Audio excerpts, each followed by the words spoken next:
Imagine sitting on the sunlit wooden floor of an old Korean house.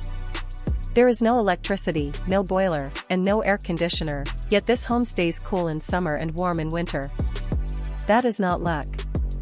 It is the result of quiet, practical science built into almost every part of the house. 8 pieces of old Korean home science, worked out over generations of freezing winters, starting with a floor that heats you from below. The first is a floor heating system called ondol. Hot air and heat from a furnace pass through channels built under the floor, slowly warming the stone and clay above. The whole floor then acts like one large, gentle radiator. A heated floor warms your body directly through radiant heat, instead of only warming the air. Because the warmth rises evenly from below, the whole room feels comfortable rather than stuffy. When your feet are warm, your whole body feels warm too. Stone and clay also hold heat for a long time, so the floor stays warm through the night even after the fire goes out. It was a remarkably efficient way to heat a home, wasting very little of the energy from a single fire. The second secret is the long overhanging roof edge, called the eave. Far from being just decoration, the eave worked as a precise sunshade. Its secret lies in how the height of the sun changes with the seasons. In summer the sun climbs high in the sky, so the deep eave blocks the strong midday light before it reaches inside. Thanks to that shade, the rooms stay cool and shadowed even in the heat of the afternoon. In winter the sun stays low, so its light slips right under the same eave and reaches deep into the room.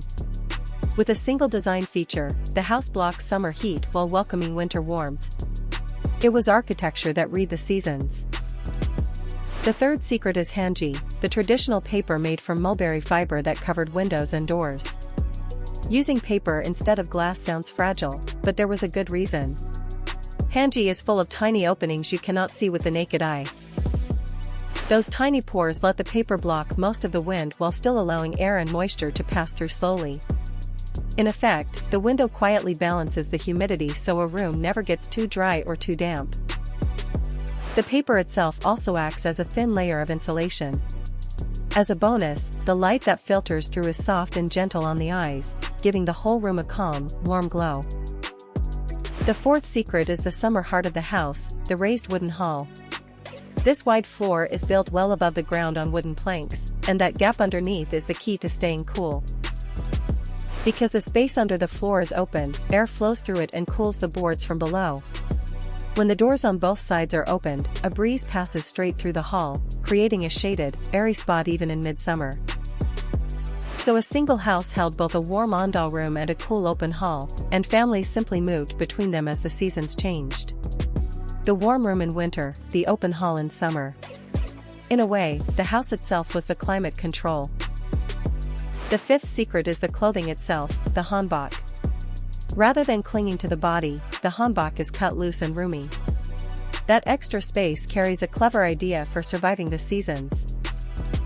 The layer of air between the cloth and the skin lets heat escape in summer, while trapping warm air close to the body in winter. Layering a jacket, a skirt, or trousers on top of one another let people fine-tune the warmth. Even the colors came from nature, using plants and minerals like indigo, gardenia, and safflower. In a time before chemical dyes, drawing color out of plants and earth was its own long-earned piece of everyday knowledge. The sixth secret is the earthenware jar used to store fermented foods. Shaped from clay and fired, its surface keeps countless tiny pores, which is why it is often called a jar that breathes. Through those tiny pores, air moves in and out very slowly, so the paste or vegetables inside ferment gently instead of spoiling. The jar lets air pass while keeping liquid in, which makes it a near-perfect container for fermentation. If you are enjoying these little pieces of everyday science, please tap subscribe. In the next episode we will dig deeper into the clever ideas hidden in the Hanok kitchen and courtyard. The seventh secret is the kitchen furnace. It was a place to build a fire for cooking, but the heat from that fire ran straight beneath the floor of the next room. Cooking and heating were handled by a single fire. The heat from cooking a meal was not thrown away, but used again to warm the room. One source of fuel did 2 jobs, so not even a bundle of firewood was wasted. It was a thrifty design through and through.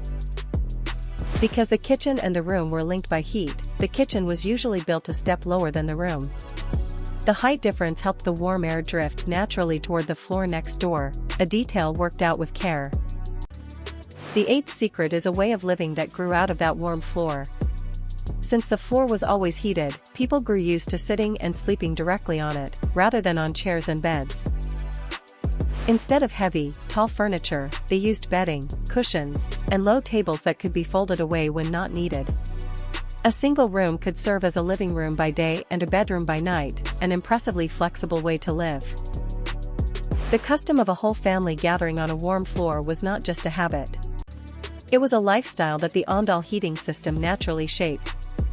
In the end, the structure of the house even shaped the way people lived.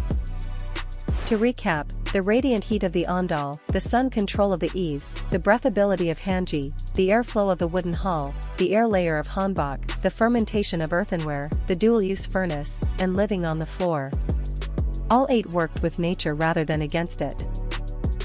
In an age without electricity or machines, people folded the principles of nature into daily life through long observation and experience.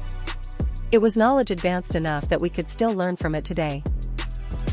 Which of these ideas surprised you the most? Let me know down in the comments.